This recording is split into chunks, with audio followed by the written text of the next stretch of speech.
El desierto y el cetro, las 12 lecciones que forjaron un líder. El viento cortaba el aire seco del Sinaí como una espada, levantando remolinos de arena que bailaban alrededor de los pies calzados con sandalias gastadas. Moisés no miró hacia atrás, aunque sabía que detrás de él se extendía un mar que se había abierto como cortinas de lino rasgadas por el soplo de Dios. Delante, un pueblo murmurador, cansado pero vivo, 400 años de esclavitud rotos en una sola noche de sangre, panes sin levadura y prisas. Ahora eran libres. Y ahora debe liderarlos. No había ningún manual. No había trono. Solo un cayado de pastor, una voz ronca tras décadas de dar órdenes a gritos en los campos de ladrillos de Egipto, y la certeza de que ese Dios que hablaba de zarzas ardientes no había elegido a un hombre por su fuerza, sino por su disposición a inclinarse. 1. La autoridad comienza cuando te quitas las sandalias. La primera lección llegó incluso antes del Éxodo. Moisés, pastor de ovejas ajenas, vio el fuego que no consumía y escuchó la voz: quítate las sandalias, porque el lugar donde estás es tierra santa. La autoridad no se trata de lo que llevas puesto, sino de reconocer que hay tierras donde tu propia grandeza es polvo. Un líder que no se quita los zapatos ante lo sagrado nunca tendrá el peso de un cetro, solo el vacío de un título. 2. La habla, aunque tengas la lengua pesada. No soy elocuente, argumentó Moisés. Dios no discutió. En cambio, le dio a Aarón como portavoz, pero mantuvo el bastón en sus manos. La lección no era sobre perfección, sino sobre obediencia. Un líder no necesita tener todas las palabras, pero debe tener el coraje de decir las que tiene, incluso si son vacilantes. 3. La prisa es enemiga de la visión. El faraón cedió después de la 10ª plaga y el pueblo se fue tan rápido que la masa del pan no tuvo tiempo de fermentar. Pero en el desierto, Dios no los apresuró. 40 años de peregrinación no fueron un castigo, sino un proceso. La verdadera autoridad no corre, camina con propósito, incluso cuando el camino parece demasiado largo. 4. El pueblo olvidará las victorias, pero recordará la sed. 3 días después de cruzar el Mar Rojo, ya se oían murmullos de agua. Moisés podría haber gritado: ¿no viste partirse el mar? En cambio, golpeó la roca en Horeb, y brotó agua.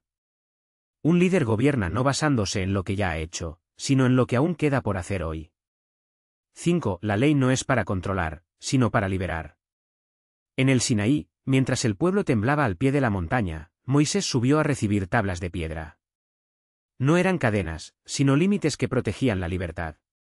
La autoridad ilimitada se convierte en tiranía, los límites sin amor se convierten en prisión. El equilibrio está en recordar que las reglas existen para que la gente no tenga que adivinar qué es justo. 6. Intercede, incluso cuando merezcan ira. Dios amenazó con consumir a Israel después del becerro de oro. Moisés podría haber estado de acuerdo, después de todo, habían cambiado la gloria por un ídolo. Pero él se quedó en la brecha: perdona su pecado, si no, bórrame de tu libro. Un verdadero líder no abandona a su pueblo, incluso cuando éste abandona la razón. 7. Delega, pero no abdicas. Jetro, su suegro, observó a Moisés juzgar al pueblo desde el amanecer hasta el anochecer y le dio un consejo sencillo: esto no es bueno. Te agotarás. Moisés escogió hombres capaces y los puso sobre 1,150 y 10. La autoridad no se trata de hacerlo todo uno mismo, sino de garantizar que todo se haga, con manos dignas de confianza.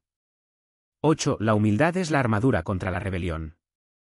Corá, Datán y Abiram desafiaron su liderazgo: ¿por qué os eleváis por encima de la congregación? Moisés no levantó un ejército. Se postró cara al suelo y dejó que la tierra misma respondiera, tragándose a los rebeldes. Un líder que no tiene miedo de inclinarse no debe temer a nadie que se levante contra él. 9. El sucesor debe estar preparado, no elegido por urgencia. Cuando Dios anunció que Moisés no entraría en Canaán, podría haber maldecido el desierto. En cambio, pidió un sucesor: que el Señor, Dios de los espíritus de toda carne, ponga un hombre al frente de esta congregación. Josué fue preparado por años, no ungidos por la desesperación. La autoridad duradera planta árboles cuyos frutos no cosechará. 10. La ira arde, pero la paciencia aumenta. En Meribá, el pueblo volvió a clamar por agua. Moisés, exhausto, golpeó la roca 2 veces, en desobediencia a la orden de simplemente hablarle. El agua fluyó, pero el costo fue alto, porque no me santificaste, dijo Dios. Un líder que deja que la frustración dicte sus acciones pierde más que batallas, pierde la confianza del cielo. 11. La bendición final es mayor que el viaje. En los últimos días, Moisés subió al monte Nebo. Ante él, la tierra prometida, que nunca pisaría. Pero no hubo amargura. Bendijo a cada tribu, una por una, con palabras que resonarían por generaciones. La autoridad no se mide por lo que logras, sino por lo que dejas en manos de otros. 12. El mayor liderazgo es saber cuándo pasar el testigo. Moisés murió solo, a la edad de 120 años, con la vista aún aguda y las fuerzas intactas. Pero él no luchó por quedarse. ¿Sabías que ningún liderazgo es eterno, ni siquiera el tuyo? Enterrado por Dios en un valle desconocido, su legado no fue una tumba, sino un pueblo que avanzó. El viento todavía soplaba sobre el Sinaí cuando Josué cruzó el Jordán. Y en algún lugar, entre las arenas y las estrellas, descansaba un cayado de pastor, no como símbolo de poder, sino de una autoridad forjada en la obediencia, la paciencia y la certeza de que liderar, sobre todo, es servir. El río Jordán se desbordaba, formando espuma bajo el peso de las aguas de la estación. Los pies de los sacerdotes apenas habían tocado la cama cuando las olas se levantaron como muros a derecha e izquierda, y la gente cruzó en silencio, con la tierra seca bajo sus talones. Josué no miró hacia atrás. Sabía que el recuerdo de Moisés no estaba en los bancos que dejaron atrás, sino en la forma en la que daban cada paso adelante, firme, sin prisas, como quien lleva una promesa y no una carga. Las piedras que sacaron del lecho del río, 12, una para cada tribu, no fueron apiladas a modo de monumento, sino como recordatorio. Que el paso no había sido obra de espadas, sino de fe. Que la tierra que pisaron no fue una conquista, sino una herencia. Y que el liderazgo de Josué no comenzó allí, sino que se extendió desde el día en que, siendo joven, llevó el arca junto a Moisés, aprendiendo que el peso de la autoridad es más liviano cuando se divide. Jericó se levantó ante ellos, muros tan orgullosos como el orgullo de sus habitantes. No hubo gritos de guerra durante los primeros 6 días. Solo la marcha silenciosa, los pies descalzos de los sacerdotes, el sonido sordo de los cuernos de carnero resonando entre las piedras. El 7º día, cuando las trompetas sonaron más y las voces se unieron en un solo grito, no fueron los muros los que cayeron, sino la ilusión de que alguna fortaleza, por alta que fuera, podría resistir lo que ya estaba escrito. Pero Josué no se equivocó en la victoria.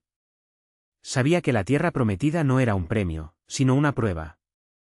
Cuando los hombres de Ai los repelieron y 36 guerreros israelitas cayeron al polvo, él no maldijo la tierra ni cuestionó al cielo. Reunió al pueblo, rasgó sus vestiduras y permaneció postrado hasta el anochecer, no por debilidad, sino porque comprendió que la derrota no era señal de abandono, sino que algo necesitaba ser purificado. Acán, con su manto babilónico escondido bajo la tierra, era simplemente un síntoma de un veneno más antiguo, la creencia de que lo que Dios da puede tomarse por la fuerza o guardarse para uno mismo. La purificación llegó con fuego y piedras. Pero también llegó con la renovación del pacto, entre el monte Ebal y Gerizim, donde las bendiciones y maldiciones se leyeron en voz alta, no como una amenaza, sino como un espejo. Josué no fue un juez despiadado, era un hombre que había visto lo que sucedía cuando un pueblo olvidaba su propia historia. Por eso, antes de morir, reunió a las tribus en Siquem, no para dar órdenes, sino para volver a contar la historia, de Abraham, de Isaac, de Jacob, de la esclavitud y de la liberación. Elige hoy a quién servirás, dijo, no como un ultimátum, sino como una invitación.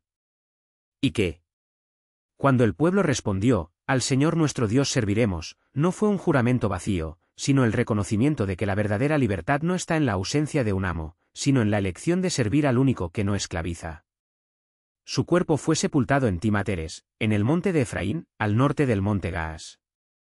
No hubo procesión fúnebre ni monumentos de piedra. Solo un pueblo que, una vez más, avanzó, ahora sin Moisés, ahora sin Josué, pero con algo que ningún líder pudo darles, el recuerdo de que la tierra solo está prometida cuando se camina en ella como peregrinos, nunca como propietarios. Y así, entre el ocaso y el nacimiento de las nuevas generaciones, el bastón siguió pasando de mano en mano, no como cetro, sino como herramienta.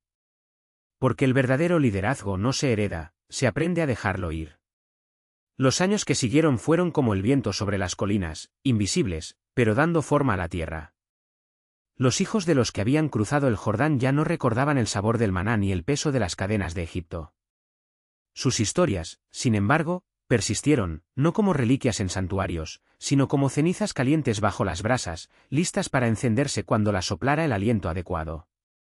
En Siquelm, entre los robles de Moré, un hombre llamado Booz se ajustó las correas de su sandalia mientras observaba a los segadores en el campo. No era juez ni profeta, pero conocía el peso de una promesa. Cuando Ruth la Moabita se inclinó para recoger las espigas que quedaban, vio más que un extranjero hambriento, vio la fidelidad que sobrevive al hambre, la lealtad que no conoce fronteras. Y cuando se acercó para ofrecerle agua, no fue solo un gesto de hospitalidad, sino el reconocimiento silencioso de que la redención a menudo llega por caminos que no elegimos. Al norte, en Mizpa, un joven llamado Samuel dormía en el tabernáculo, donde el arca descansaba como un corazón dormido. Eli, el anciano sacerdote, ya no podía ver bien, pero sus oídos aún captaban el murmullo de la noche. Cuando la voz llamó 3 veces al niño por su nombre, finalmente entendió, Dios ya no hablaba a través del trueno en el Sinaí, sino en el susurro que precede al amanecer. Y Samuel, con los ojos todavía pesados por el sueño, aprendió que escuchar es el primer acto de valentía. Mientras tanto, en las colinas de Belén, un pastor llamado Isaí observaba a su hijo menor tocar el arpa bajo la sombra de una higuera. David no era el más fuerte, ni el más sabio, pero sus manos supieron extraer música de donde otros solo veían madera y cuerdas. Cuando el profeta lo ungió en secreto, no había trompetas ni multitudes. Solo el aceite que corre por la frente de un niño y el conocimiento de que los verdaderos reyes se hacen en los pastos antes de ser coronados en los palacios. Y así, sin alardes, la historia siguió desarrollándose. Los filisteos todavía amenazaban las fronteras, los ídolos todavía tentaban los corazones y la tierra, por momentos, parecía olvidar a quién pertenecía. Pero en cada ciudad, en cada tienda, en cada hogar donde se contaban viejas historias junto al fuego, algo permanece, la certeza de que la libertad no es un lugar al que se llega, sino un camino que se elige a cada paso. Cuando el arca finalmente regresó a Jerusalén, no estaba sobre carros, sino sobre hombros de hombres que danzaban. Y David, con la corona aún inestable sobre su cabeza, saltó ante ella, despojado de toda dignidad real, porque había comprendido lo que ya sabían sus antepasados, que la verdadera realeza no está en ser servido, sino en recordar a quien se sirve. Y el pueblo, una vez más, siguió adelante. El viento que soplaba sobre las colinas de Judá traía consigo olor a tierra mojada y eco de címbalos. El arca descansaba ahora en el tabernáculo que David había ordenado levantar, pero su peso no era de madera ni de oro, era el peso de una promesa antigua, de esas que no se cumplen de golpe, sino que se despliegan como un río que insiste en fluir incluso cuando la sequía parece eterna. David, ya no tan joven, se sentó a la puerta del palacio y, anochecer, observando a los niños jugar con piedras lisas recogidas del arroyo. Uno de ellos, pelirrojo como el de su madre, lanzó una piedra con tanta precisión que derribó a un pájaro de una rama. El rey no sonrió. Llamó al niño y, agachándose a la altura de sus ojos, le preguntó en voz baja si sabía lo que era matar innecesariamente. El niño bajó la cabeza y David pasó los dedos por la tierra, dibujando un círculo. La vida es como este rasgo, murmuró. Se puede borrar con un soplo, pero también puede ser el comienzo de algo que nunca terminará. El niño guardó la piedra en su bolsillo, y David supo que, a partir de ese día, se miraría las manos como si llevara una espada invisible. Mientras tanto, en los valles del norte, los filisteos todavía se movían como sombras. Sus espías se infiltraron entre los mercaderes que venían de Tiro, llevándoles seda y rumores. Se habló de un nuevo gigante, no de estatura sino de astucia, un hombre llamado Aquís, que conocía las debilidades de los hebreos mejor que ellos mismos. No marchó con ejércitos, en cambio, sembró dudas. ¿Por qué servir a un Dios que exige tanto y da tan poco?, susurraban en los mercados, mientras las monedas cambiaban de manos. Vuestros altares están llenos de ceniza, y vuestros campos llenos de espinos. ¿Dónde está la tierra que emana leche y miel? Algunos escucharon. En Bet-Shemesh, un grupo de hombres dejó de circuncidar a sus hijos. En Gibeá, una mujer escondió un ídolo de Asera debajo del trigo y le encendía velas cuando la luna estaba alta. Pero hubo otros que resistieron, no por fe ciega, sino porque recordaban. Recordaron el mar que se partió, los muros que cayeron solos, el pan que cayó del cielo como lluvia al revés. Y recordaron, sobre todo, que la libertad no era un regalo, sino una elección que se renovaba al amanecer, cuando decidías levantarte y seguir adelante, aunque te dolieran los pies. Fue entonces cuando Natán, el profeta, llegó al palacio con los ojos ardiendo como brasas. No trajo reprensiones, sino una pregunta que era como una flecha: ¿hasta cuándo habitaréis en casas de cedro, mientras el arca de Dios mora bajo cortinas? David sintió el peso de las palabras como si fueran piedras en su pecho. Él, que había danzado ante el Señor con el corazón desnudo, ahora vio que su propia casa era un muro entre él y la promesa. Esa noche el rey no durmió. Caminó por las terrazas del palacio, observando las estrellas que también había visto su bisabuelo Abraham. Y cuando las primeras luces de la mañana iluminaron las torres de Jerusalén, David llamó a los escribas. No sería él quien construyera la casa de Dios, eso era una carga para unas manos más limpias que las suyas, con manchas de sangre y traiciones aún frescas. Pero él podría preparar el camino. En el Líbano se cortaba madera, en las canteras del Golán se tallaban piedras y se acumulaba oro, oro como semillas guardadas para un invierno que aún no había llegado. Mientras tanto, en las tiendas de Belén, un pastor llamado Isaí seguía contando sus ovejas al anochecer, sin saber que su linaje ya estaba entrelazado con algo más grande que los reinos. Y en Hebrón, los huesos de los patriarcas descansaron en paz, como si supieran que la historia no terminaría con ellos. Porque la tierra, al fin y al cabo, no pertenece a quienes la conquistan, sino a quienes la aman lo suficiente como para plantar en ella, incluso cuando la cosecha parece lejana. Y el pueblo, una vez más, siguió adelante. Los vientos que soplaban desde las colinas de Judá llevaban consigo el olor a tierra húmeda y el murmullo de antiguas promesas. En los talleres de Tiro, los artesanos ya estaban tallando las columnas que algún día sostendrán no solo un templo, sino un símbolo, algo que los hombres llamarían la casa de Dios, aunque Dios nunca necesitó muros. Pero los reyes lo necesitaban. Y David, con las manos todavía temblando por los campos de batalla, lo sabía mejor que nadie.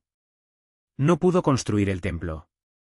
Las palabras del profeta todavía resonaban en sus oídos como una campana rota: has derramado demasiada sangre. Pero eso no lo detuvo. Soñar con él.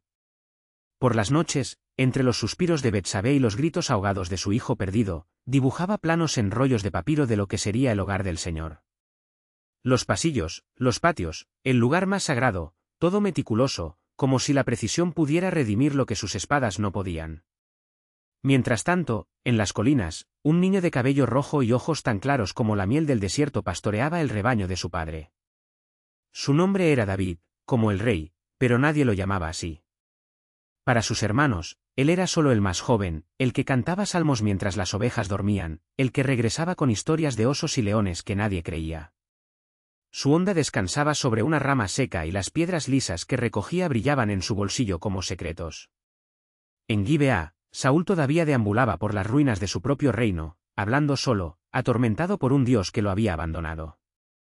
Sus hijas, Maikel y Merab, tejían en silencio, una con los ojos secos de quien ya había llorado demasiado, la otra con las manos temblorosas de quien todavía estaba esperando. A veces, por la noche, Maikel escuchaba los pasos de su padre acercándose a su tienda, pero nunca entraba. Simplemente se quedaba afuera, como un fantasma que no puede cruzar la puerta. Y en el desierto, más allá del Jordán, los profetas todavía aullaban como chacales. Uno de ellos, un hombre de barba enredada y ojos ardientes, habló de un día en que el león se acostaría con el cordero.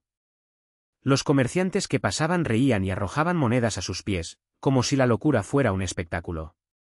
Pero algunos niños se detuvieron a escuchar. Y una de ellas, años después, recordaría esas palabras al ver a un hombre clavado en una cruz.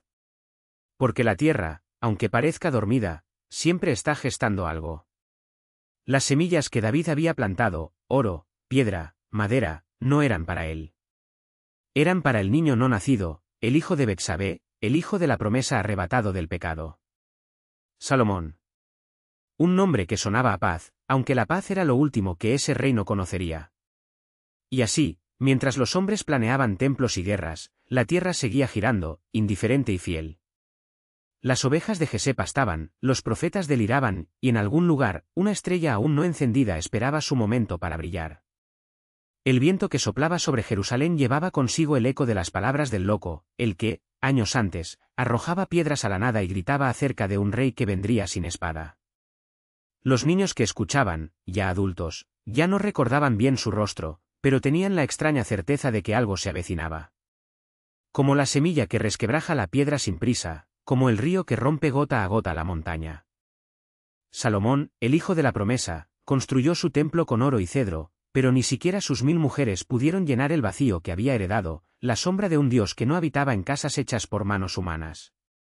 Los profetas, cada vez más escasos, todavía murmuraban en los rincones del mercado, mientras los sacerdotes contaban las monedas de los sacrificios. A la tierra, sin embargo, no le importaban los reinos. Continuó su rumbo, regando el trigo que alimentaría al niño que, siglos después, nacería en un establo. La estrella finalmente se encendió, no para coronar un trono, sino para guiar a los pastores. Y cuando el hombre en la cruz expiró, el velo del templo, el mismo que Salomón había soñado como indestructible, se rasgó de arriba a abajo, como si el mismo cielo se hubiera cansado de esperar. No hubo trompetas ni ejércitos celestiales. Solo un suspiro, un temblor en la tierra y el silencio que sigue a una promesa cumplida. Las ovejas de Jesé todavía estaban pastando. Los locos ahora guardaron silencio. Y la tierra, fiel como siempre, se preparaba para volver a dar frutos.